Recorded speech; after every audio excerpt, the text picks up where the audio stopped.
हा प्रश्न ना सध्या खूप भीषण झालाय की एखाद्या सिनेमाचं प्रमोशन किती करायचं. म्हणजे अनेक कलाकार किंवा अनेक निर्माते याच्यामध्ये उतरत नाहीत त्या पद्धतीने.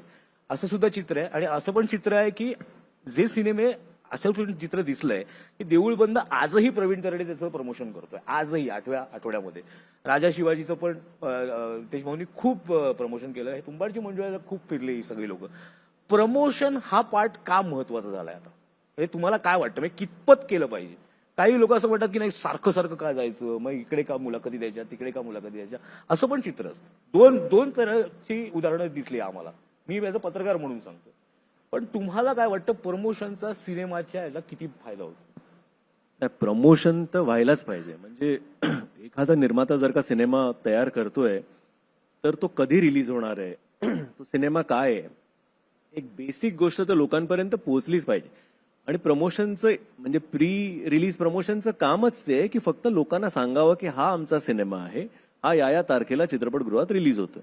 सो तेवढा अवेअरनेस क्रिएट करणं हे आपल्या हातात आहे आणि ते केलंच पाहिजे.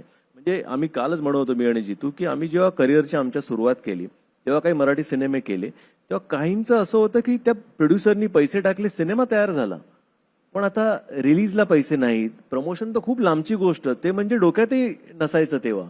आता सिनेमा तयार केला, आता आपण रिलीज करूया, पण तो कळला तर पाहिजे लोकांना. त्यांना माहिती तर असलं पाहिजे की या तारखेला हा सिनेमा तुमचा येतोय.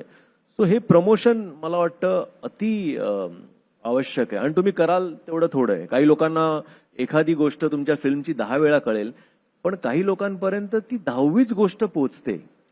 मग त्यांच्यासाठी म्हणून तुम्हाला ते 10 वेळा करत राहावं लागतं.